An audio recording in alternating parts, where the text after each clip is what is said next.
Good afternoon. Today is September 14th, 2014, Sunday. I am speaking with Mr. Jyotirmoy Datta. This interview is being conducted in New Jersey. Mr. Datta, where is your desh? Very difficult question. My father was a native of Khulna. I do not know if I should describe Khulna as my desh, because I have heard many of my uncles say that they are from the district of Hooghly. They moved to Khulna when they were young. So it has been a story of constant migration. My childhood was spent in South India. Where in my South father India? In Karnataka, in Andhra, So in Tamil Nadu. So before 47 or after 47? Before. Before 47. Before and after. So, okay.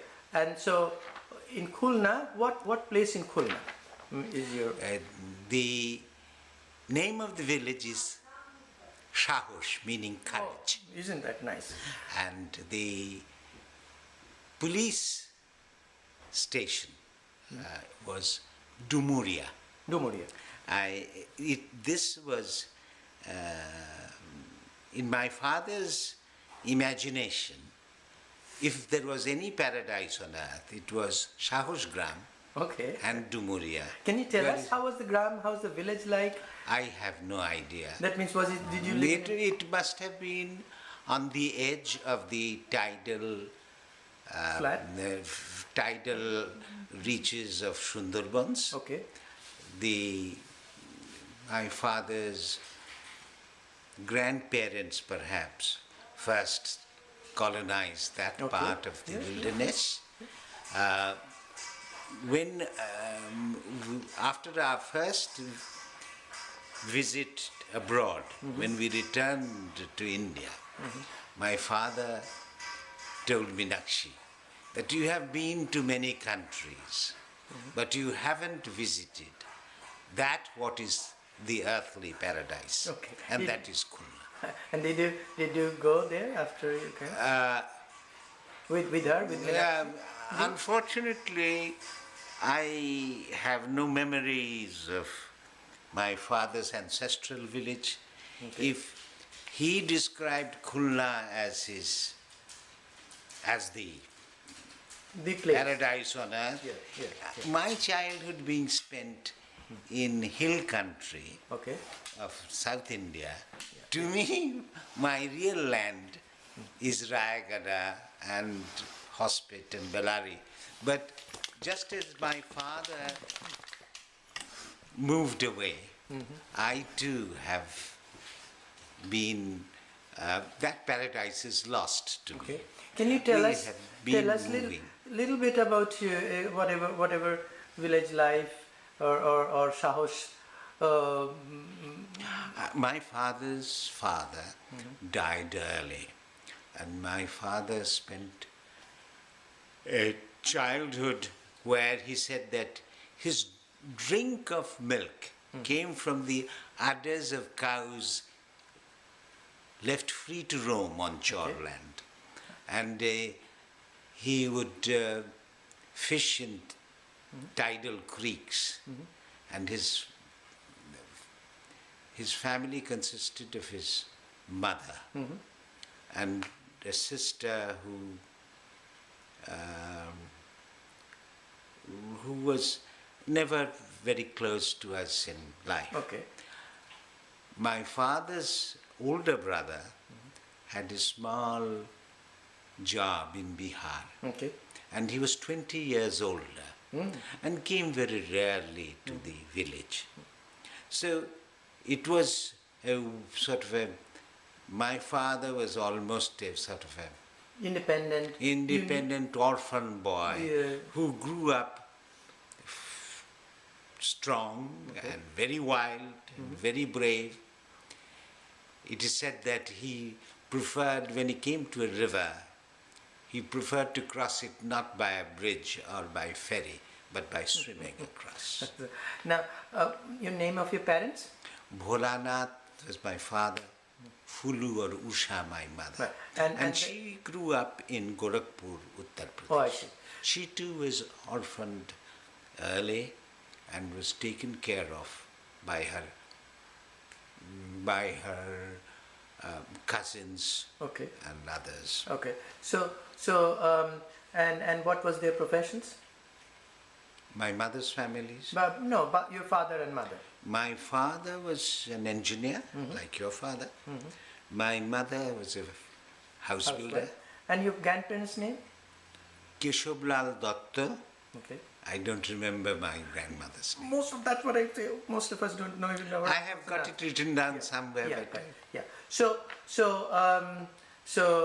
Did you go to school, or did your sister? Mostly I never went to school, except for a few months, just before partition, in Khulna, not the village, but in the city town, where I was sent. The entire family was sent by my father, so that I could have an education in Bangla. They rented a place. No, he built a small house in Khulna city itself, town itself. So how far was the school from your home? Do you remember? Less than half a mile. And of course then you walked. And would you remember the name of the school? St. Joseph's High School. St. Joseph's High School. So you studied only for a few years. Few months. So how did you? When Bengal was partitioned, Khulna happened to fall in the Indian side of the partition line, and then. You mean the original plan? Yes, okay. And then what was the name of the English barrister who drove a knife through Bengal and Punjab? Radcliffe. So the award was announced 3 days after Independence Day, and we suddenly realized that Khulna was Pakistan. Khulna was a Hindu majority district. So what was the situation like? You're a little boy, but do you remember anything about your parents? When I was very briefly at school, we had no idea of the great sort of carnage raging in Calcutta. Khulna was utterly out of the political picture. Right. Not like Noakhali. No. Or Dhaka. And my father sort of rushed to Khulna on the publication of the Radcliffe Award, and we were taken away to Rayagada, where we had no real exposure to the reality of So it was your father who took the decision. Yes. So how many brothers and sisters you had? We are a big family. Okay. 10 children. Okay. So 5 sisters, 5 brothers. So he took all 5 At that time, the family was slightly smaller. We were about 8. Okay. So and then your grandmother. Not grandmother, my mother. And, your mother and the children. But your grandmother also wasn't. She died many years. Okay. So he took all of these people to Rayagada. Now how did you go to Rayagada from Khulna? By train to Kolkata, and from Kolkata again by train. Okay. And Rayagada, what was there in Rayagada? My father was the chief engineer of a complex of sugar mills. Okay. So and he was also attached to a sugar mill in Khulna? No. We were sent there for mostly mine, but the children's education. And my mother was the head of the household in Khulna. Khulna. Yeah. No. I mean. So as they went to Rayagada, So what happened to your house in Khulna and Sahosh? The Shahu's property was looked after by a relative who was as like your uncles, who looked after the village holdings, and he continued to be there for some years. I don't know what happened to the. As for the house in Khulna, it was sold for a song or given away. I mean, I have no special feelings for that place. No, but And we were not forced to leave the place, but we did it by choice. Yeah. My father had alternative why means. then did he leave? He just did not accept the idea of Pakistan or division. Yeah.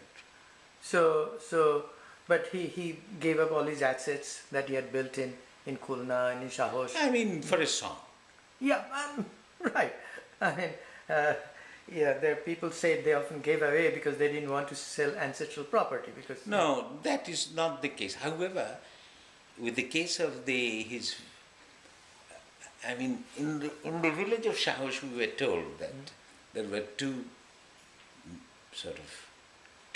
zamindars, the Dattas and the Chaudhuris, and they had a long-standing sort of conflict between them, sort of one of those storied battles, of which my father was very fond of retelling, but I have no idea. No, okay. And just as with your family, when we came to Calcutta, after a certain period, my father moved us back to Calcutta, to Bengal, because he wanted me to have Bangla as my first language. So, when we came to Calcutta, and even before that at Raigada, just heaps of people came over. So refugees? You mean to refugees? Refugees, my big uncle, Jyotirmoy, he lost his job as a tehsildar in Bihar. And with the Zamindari Abolition Act of Bihar. That was a little bit later. That was a little bit later, and he came over, his entire family, his children. And any other refugee relations? Yes, from Khulna. Now, did you get any compensation from Government of India for this asset? We never. Much later, well-wishers told us about compensations and the machinery set up for the exchange of property and all that. But my father was the kind of a man who, to him, his heart had been broken, and he was not interested in. Did he ever go back to visit after 47, or that's the one time only and that's it? He never went back. He never tried to go back, and because some families thought they will be able to go back, so they tried to go back also. Mr. Professor, the point is that I went back to Bangladesh at the invitation of President Ershad. Okay. And we visited, he made arrangements for me to visit Khulna. Okay. But I couldn't even recognize the street or the house there. Okay, then. And did you go to Sahosh? No. No. So not even. I made some inquiries, and they said that the rivers were dried up, and the steamer service was not on, and the presidential launch was not. You went to. So, did you go from America, or you went from India? Kolkata. At that time, At that time, I was working for a newspaper. Okay. And I had reviewed a book by Ershad. Oh, I see. And he had invited. What's the name of the book? The book was a kind of reproductions of paintings from Bangladesh. Oh, I see. Okay. And Ershad had written the introduction to the book, and it had a photograph on the frontispiece of the president wading through the flooded streets of Dhaka. Oh, okay. A gumboot in. I think I've seen that picture. And in my review, I had remarked that, well, here is a president, and he's interested in painting, so perhaps he's not the tyrant we imagined him. Which paper? Article. Okay. Article. Yeah, it's a very good paper. Now, so tell us a little bit about your new home. What did you call your new home? Was it in Raigada, or there was something when you came back to Calcutta, you'd call that? Actually, I have just written about my childhood for Ajkal Pujananda. I still consider myself to be half Telugu, 1/4 Tamil and 1/4 Bengali. But my real loyalty or allegiance is to the Bengali language. Okay. And wherever I am, whatever I'm doing, my identity, not as a physical human being, but as an intellectual and as a man of thought, is that I write in the language of Tagore. Okay. All right. Very nice. Can I ask you, since you have been to Bangladesh and you have been to West Bengal, in Bangladesh, Hindus are minority, and they have been fleeing to India, but West Bengal is a Muslim majority. Sorry, Hindu majority, Muslims are minority, but very few Muslims have fled to Bangladesh. Why is this contradiction, although both are Bengali, both are very rural in nature? Why is this contradiction? Firstly, India is a very different kind of a place compared to its neighbors. It is not just secular in the recent or more Western sense. It has been secular all through history. And the kind of ability to accommodate different styles of living, cultures, religion is exceptional. In that way, India is even far more secular than, say, parts of Germany or France. People have said that it is because, maybe it's because what we call Hinduism itself is a very pluralistic religion. Hinduism means Indianism. Yeah. You know, but some people would jump on you, telling you're a communal and all that. But it's interchangeable. Yes, it's actually Hindu means India. Yeah. And India has been the home to not just, diverse sects of Hinduism, but it has been a home to Muslims. It has been a home to the earliest group of Jews outside Europe or Israel, or earliest group of Iranians, and some of my friends, among them Jews, Syrian Christians, Armenians, Iranians, have said that throughout history, India has no neighbor in India has harmed. Also, then to that you may add Jains are there, Buddhists are there, Sikhs are there. I sort of classify them as, but even absolutely. People who have been who had been driven out of their own traditional homelands, they found refuge in India. Saint Thomas came to India soon after the death of Christ. Yes, some of the Sanichar Yahudis or the Israelites in India date back to as early times of the 2nd century AD.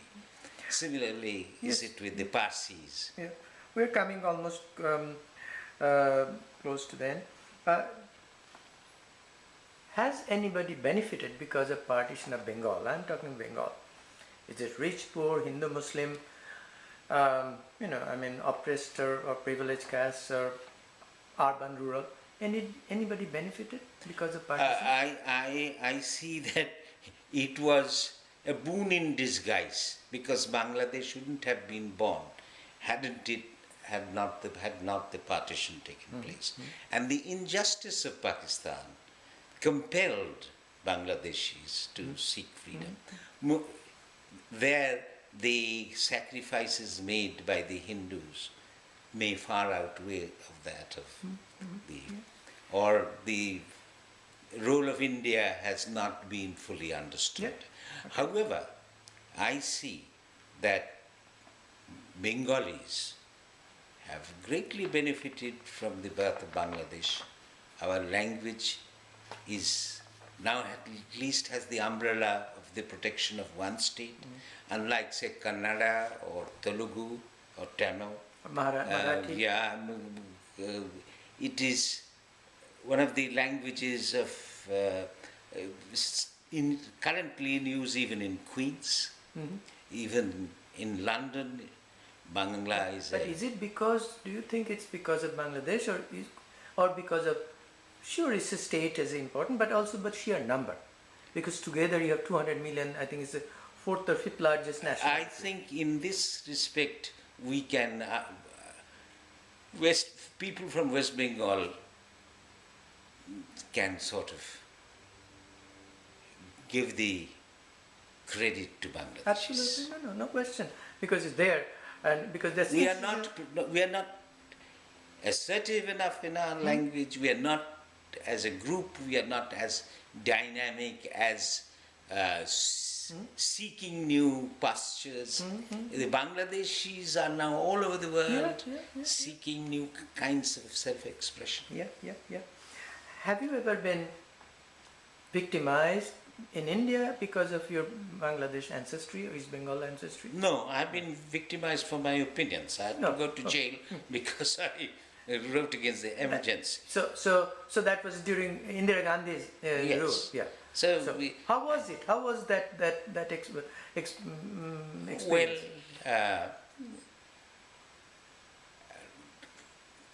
it is very painful to acknowledge that my country at that time resembled a police state to certain people who were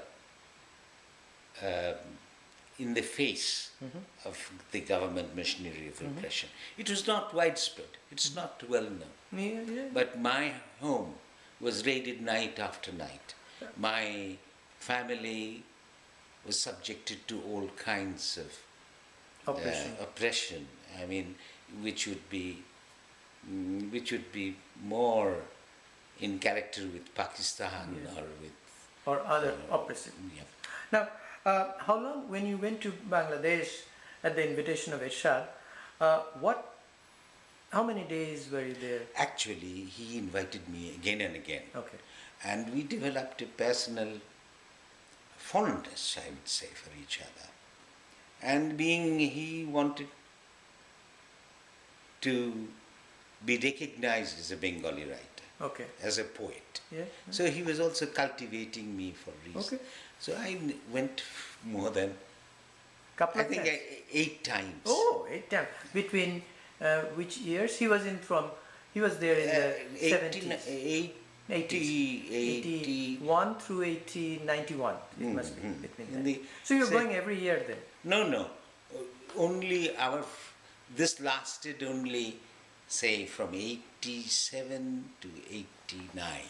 But that time... and in that time, we made repeated visits. Okay. But that time, Bangladeshis say, it's also happened, one of the real black days of... There are lots of good things he did, but one of the black days was that he brought back this Islamic constitution. Were you able to talk to him about that?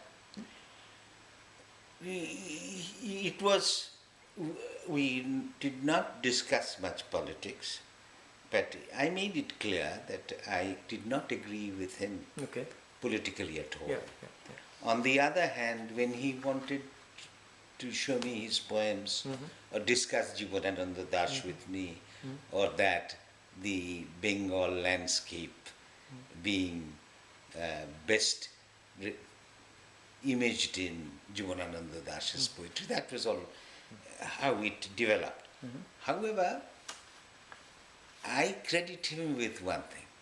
Of all the dictators that we know, military rulers, he was the one who most easily accepted defeat and handed over power without much bloodshed. No, but I'm not supposed to, but there were something else I thought he had done good, is that trying to decentralize the federal government by having this election at the Thana level, at sub-zilla. Of his good points, I would much rather say that he gave Bangladesh stability for a few years, laid the foundations of the later prosperity that we see. He built some roads, and while I was there, he took me to see. I was trying to build more bridges and develop local institutions, and he was very,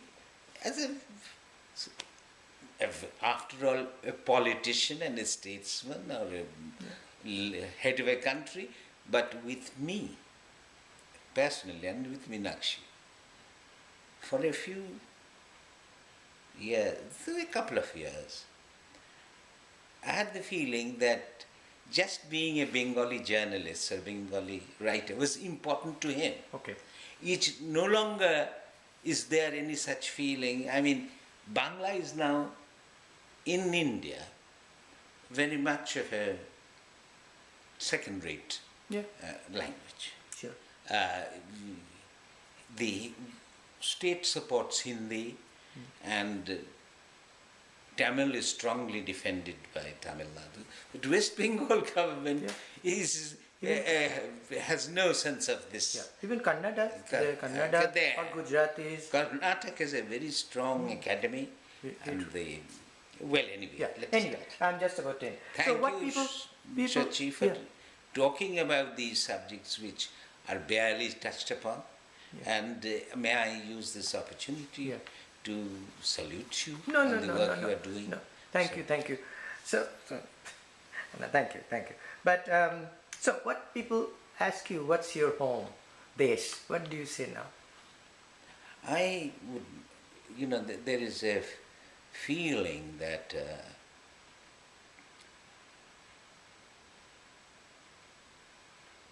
I have no attachment to Khulna at all. Okay.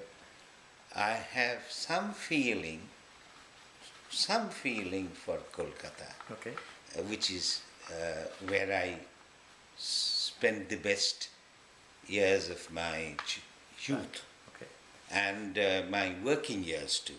And I have taken part of life, political life, social life, and intellectual life in Calcutta. And at one time, it was one of the most living, most inspiring intellectual centers of the world. But I now feel quite more at home in the peace and quiet of Hillsborough. Okay. Than Hillsborough, New Jersey. Yeah. Okay. This is my home. Yeah. Of course, we change. Now, the very last question: is there anything else you'd like to say or add that I didn't ask? I'd say that the most important allegiance that I owe is to the Bengali language and its wonderful poetry. And regardless of what happens politically or economically to Bengal, we have in Tagore, in Vaishnav Padavali, in our 20th century masterpieces, which is one of the treasures of the world, and it won't just go away. No. And it is our responsibility to develop that, to share with the world in the great ideas which the world still needs. And in Tagore's poetry, you see, have you ever looked at a book called 5 Stages of Mourning? No. It is a classic in, hospitals and psychiatrists and other people use it to console people when they are confronted with the prospect of dying, or when somebody very close to them is dead, when sorrow means, something which incurable and the end of existence for them. They use this book as a handbook, as a medical handbook. It is by Catherine Kubel. Okay. And she,